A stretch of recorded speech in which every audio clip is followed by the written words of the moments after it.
studying yoga and Ayurveda both is a project in cultural and historical translation. What I mean by that is you've got worldviews and technical data that's coming to you from a long way away and often from a long time ago.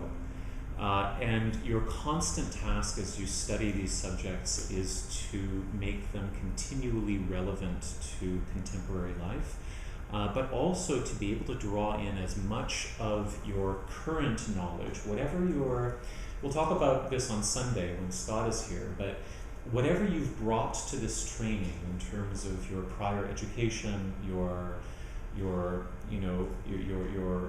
extra yoga expertise, whatever that is, your job is to really see how it relates and integrates, not to sort of separate it off and think, this is my professional or my educational life, and then this is my yoga practice or my spiritual practice.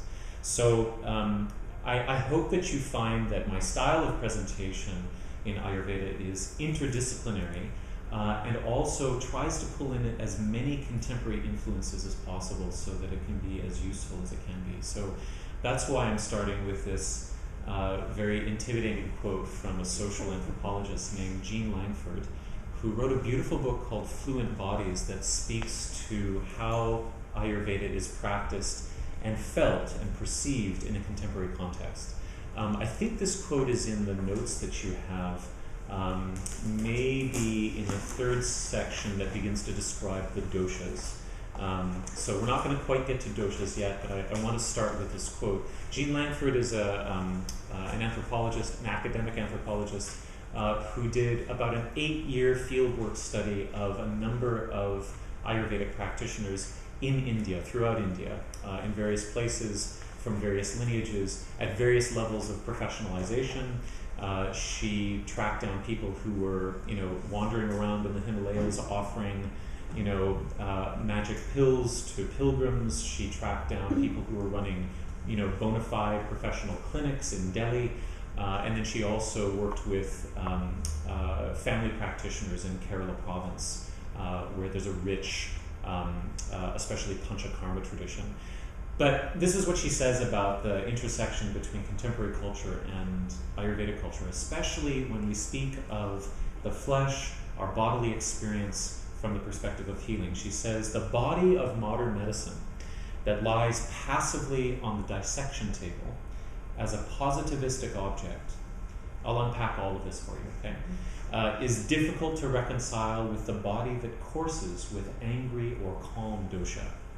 This latter body is, I argue, not the disciplined body of modern medicine, but rather a fluent body, streaming with temperatures and aromas, eloquent with densities and moistures, where illness is communicated in a teeming polysemic lexicon of air currents and blockage, emotions and digestive fire.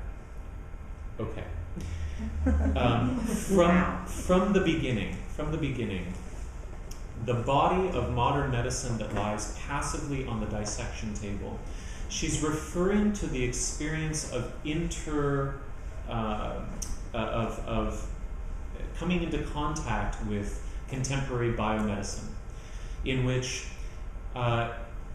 as you walk into the clinic or the hospital or even your general practitioner's quaint office, you present yourself as something to be looked at and diagnosed and given a firm label. You're looked at as something positivistic, meaning something that can be described fully and probably briefly and succinctly in medical terms. And she makes reference to the dissection table.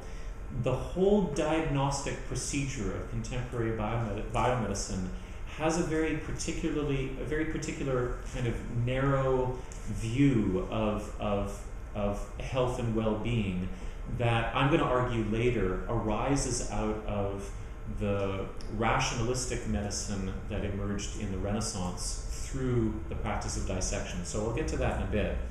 But she says that body, the feeling of that body that you have walking into the hospital or the clinic or your GP's office is different from the body that is witnessed by an Ayurvedic practitioner, which is seen as coursing with angry or calm dosha, which we'll see in a bit, really means coursing with energetic forces, right?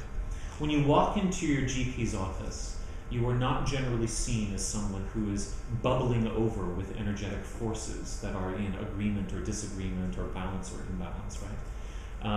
You're seen as somebody who has blood work to be looked at. You're seen as somebody who has blood pressure to be taken. You're seen as somebody with distinct structural injuries, perhaps, that have to be addressed. So she says these two, we're kind of split. We have a body that interacts with biomedicine, and then a body that is filled with nameless processes and energies. She says this latter body is, I argue, not the disciplined body of modern medicine, but rather a fluent body. And then she uses a bunch of liquid metaphors to describe what it feels like to be alive. So she says streaming with temperatures and aromas. All she means is if you have felt heat rise within you, or if you have felt cold shudder to the periphery of the body and begin to contract your musculature, if you have felt aromas rise, such as the acidity of, the post-digestive affect of like, really hot Thai food or something like that, or taking 3 or 4 glasses of wine, if you have felt densities and moistures, the sense of feeling heavy, the sense of feeling compressed or congested. I mean, these are all words that we use to describe our experience that really don't have medical placement, right? You can't walk into a diagnostic situation and say, I'm feeling heavy and dense in my abdominal region, and have that. It can be an indicator to the GP of what to look for diagnostically, but that is not medical evidence, right? The feeling of density is not medical evidence. However, it's what you actually experience, whatever your congestive issue is. So we have this weird thing. We feel interoceptively a lot of different sensations that aren't really valid as medical data, and yet it's our condition. This is what we live with all the time. She says that illness in this system, in the Ayurvedic system, is communicated in a teeming polysemic lexicon. Polysemic means many things, and lexicon means vocabulary. So a vocabulary of words that mean many things. I'm going to introduce 11 words to you this evening that mean many, many things. But there are only 11. So it's not like in order to learn Ayurvedic medicine, you have to learn, huge diagnostic manuals. In order to learn Ayurvedic psychotherapy, you don't have to memorize the DSM. What you have to know to be able to use Ayurveda effectively is the meanings and sub-meanings of 11 different terms. Okay? So if you, and this is true of many of the ways in which we use language in yoga. I mean, how many things does the word prana mean? If you think about it, right? How many ways do we use the word prana? How is it felt to flow? Where are its obstructions? How rich a term is it? This would be a polysemic term within the Indian tradition, okay? So as we go through these 11 terms, I want you to keep that phrase in mind. Polysemic lexicon.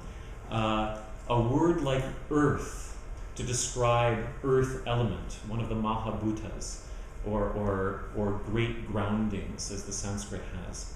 A word like earth will not only mean an anatomical region of the body, it will also mean a principle of stability, a principle of structure, a principle of resilience, and then, weirdly, a principle of memory, a principle of groundedness psychologically, and a sense of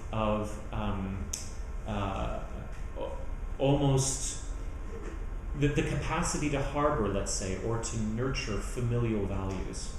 Okay? So earth as a term, as a descriptive term of an energy within human experience, is going to address itself to many layers of sensibility that often in our culture we separate, right? We go to the psychologist for this issue, we go to the kinesiologist for this issue, we go to the cardiologist for this issue, and then we see the dietitian in a separate meeting. Hopefully, with these 11 terms, you'll begin to gather the sense that every sort of order of reality within your health and well-being is interconnected in a way that you probably already intuit it is, right? If you're interested in yoga, then you probably already have this sense, and I'll be preaching to the choir.